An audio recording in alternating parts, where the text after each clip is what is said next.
Isabelle Maréchal. Tous les 3 mois, il faut que tu arrives avec un nouveau produit. Là. Tout le temps. Mario Dumont. Comme on dit en québécois que ça a fessé, là. La rencontre, Maréchal Dumont. Je sais pas comment on va y arriver. Alors, un petit peu compliqué parce que les gens voient cette entrevue ce matin avec Geneviève Biron, la nouvelle dirigeante, PDG de l'Agence Santé Québec. Et les gens peuvent se dire, ben voyons, me semble, elle est en fonction depuis des mois. Oui et non. Elle est en fonction, c'est-à-dire qu'elle a été désignée, choisie, on l'a nommée, elle est payée, elle a travaillé à former son équipe, mettre en place sa structure, mais ce n'est que le 1er décembre. Le passage, c'est pour donner le volant à Santé Québec, il faut que l'organisation soit solide, il faut que l'organisation soit mise en place. Alors, c'est dans 2 semaines et demie qu'on va vraiment remettre le pouvoir à Mme Biron. Et donc, elle s'exprime. Isabelle, ça t'a impressionné? Bonjour, ça t'a impressionné ce qu'elle dit ce matin dans le journal? Pas vraiment, Mario. Non, j'avoue que... Puis je comprends, elle a beaucoup rappelé dans différentes entrevues, elle a fait un peu ce qu'on appelle une rondelette médiatique. C'était hier, c'est aujourd'hui, rencontre les médias, essaye d'expliquer un peu ce qu'elle veut faire. Sincèrement, beaucoup de mots déjà entendus. Mais c'est ça, beaucoup de constats connus. En fait, c'est ça. C'est qu'elle fait un constat qui pourrait même être plus factuel et même un peu plus réaliste aussi, parce que je trouvais qu'on était dans les vœux pieux. Tu sais, je l'ai entendu d'ailleurs à l'eau d'antenne, là, tu sais, quand les animateurs lui faisaient part de choses qui sont quand même assez intolérables dans notre réseau de la santé. Je faisais, ouais, tu sais. Je me dis, voyons, écoutons, c'est une travailleuse sociale. Non, c'est une chef d'entreprise, tu sais. Et je suis très étonnée du ton. Tu sais, je pense qu'elle veut donner une image de personne en confiance, de personne qui va être là pour rassurer. Mais je veux dire, on n'est plus à ce stade-là dans le réseau de la santé. Donc, ce que j'entends, c'est qu'elle dit qu'il faut que ça change. Elle dit c'est pour ça qu'elle est là. Puis, il semble qu'ils aient fait une tournée avec son équipe déjà, là, sur le terrain. Puis, ils ont demandé aux gens du réseau, bon, c'est qui nos champions? Où sont les meilleures pratiques? Hey, écoute, sincèrement, déjà, à ce bout-là, ça me perd parce que je me dis, je peux pas croire que ça prend Santé Québec et beaucoup de gens payés très cher. Je vais pas tout ramener à l'argent, mais il faut quand même le rappeler que c'est des gens qui sont grassement payés. Il y en a beaucoup. C'est une nouvelle société d'État là, qu'on crée. Là. C'est une nouvelle société d'État. Puis on sait ce que ça veut dire. Qui remplace une partie. C'est que le ministère de la Santé devient un ministère beaucoup plus petit, là, qui va gérer des programmes de prévention. Mais le ministère. Mais on va-tu mettre du monde à pied, là? Ils vont-tu. On a déplacé à l'agence énormément. Oui, mais bon, en même temps. Oui, mais là, tu déplaces. Ouais. Tu déplaces monde, Mario. Oui, le même monde qui, depuis des années, est incapable de faire la job. Fait que t'es prends, t'es mets à Santé Québec. Tu sais l'expression québécoise 4,30 sous pour une pièce, là?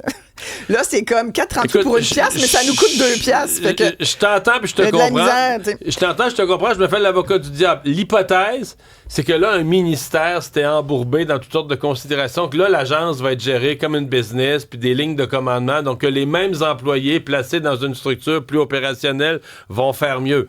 Je sais pas de te convaincre, je te le dis. Là. Écoute, je te dis ce que c'est supposé être.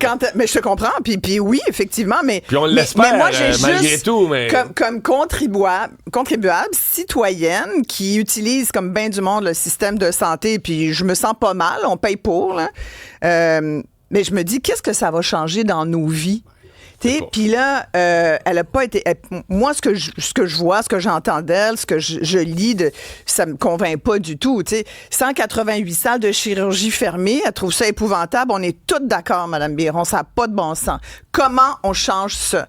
Je suis très étonnée parce que c'est une femme d'affaires, c'est une chef d'entreprise, je pense, qui est très... Mais elle n'a jamais travaillé avec les contraintes du secteur public, non. Des conventions collectives non, encroûtées depuis 25 ans. Mais quand même, c'est une entrepreneur qui sait tout à fait comment ça fonctionne dans le système privé. Je veux dire, les laboratoires Biron, c'est une entreprise florissante. C'est ça, parce qu'elle, au fil des années, son père et elle ont mis en place des conditions pour que ça marche. Ouais. Alors que dans le secteur public, depuis 40 ans, on met en place des conditions... Pour que ça marche pas. Donc, elle ne sait pas à quoi elle s'attaque. Elle s'attaque à quelque chose où tout le monde a mis tous les obstacles pour que ça marche pas, puis où le patient est le dernier de la chaîne alimentaire. Sais-tu où est le patient pour Mme Biron? Au cœur des priorités. Oui, bravo! Tu as gagné. J'ai deviné. Tu as gagné. Moi, là, je débarque. Y a-tu quelqu'un dans le brainstorm, tu sais, avant de faire la tournée médiatique, y a-tu quelqu'un qui dit, OK, phrase à éviter, tu sais, dans les préparations médias? C'est questions-réponses. Ils ont des pratiques. Phrase à ne pas dire. Moi, j'aurais dit, Madame Biron, évitez de dire on va mettre l'usager au cœur du système. Parce que ça, les gens l'ont tellement entendu, Mario. Ils sont comme toi, puis moi, ils sont juste plus capables. Parce qu'on sait que c'est pas vrai. Mais c'est parce qu'en plus, tu sais, ça reste un vœu pieux. Moi, je pense que les gens sont de bonne foi. Là. Tu sais, je pense pas qu'il y a des gens qui se lèvent le matin en disant comment on pourrait faire pour que ça marche encore moins dans le réseau de la santé. Moi, je pense qu'elle est de bonne foi, Mme Biron. Sinon, pourquoi elle aurait accepté cette job-là? Tu sais, j'aimerais vraiment pouvoir lui parler. Je suis sûre que toi aussi. Mais soyez pas trop pessimiste. Là. Non, mais attends. C'est parce que ce que j'allais dire, là où je m'en allais avec, c'est une chef d'entreprise, une entrepreneur quand même aguerrie et tout, qui a fait ses preuves. C'est que, je sais pas si tu connais Peter Drucker, c'est un célèbre gourou de la gestion. Et lui, il a comme inventé le tableau de bord. T'sais, il a dit, on lui donne cette phrase que moi, je sers souvent parce que je trouve qu'elle est vraie. Ce qui se mesure se réalise. Ce qui se mesure s'améliore. Il a comme inventé le tableau de bord. T'sais, toutes les mesures. Et ça, c'est Et ça veut dire, la première affaire, c'est que tu donnes des objectifs à ton ça, c'est équipe. Christian Dubé. Là. Christian Dubé est mordu de ça. Là. Ben oui. Ben Il répète ça tout le temps. Mais je suis sûre que Geneviève Biron est tout à fait au courant de ça. Et moi, ce qui me trouble le plus, ce que je retiens, c'est qu'il n'y a pas de paramètres clairs, il n'y a pas d'objectif chiffrable. Alors, c'est quoi l'objectif de Santé Québec? Là? Il n'y a pas de date, puis il n'y a pas d'objectif. Je veux dire, dans 2 ans, on va avoir le même constat? Mais on espère que non. On espère que non. Et on t'écoute à 9h. Je vais demander aux gens de réagir d'ailleurs à ça tout à l'heure dans l'émission. Je pense que ça va réagir sur la santé. Merci Isabelle.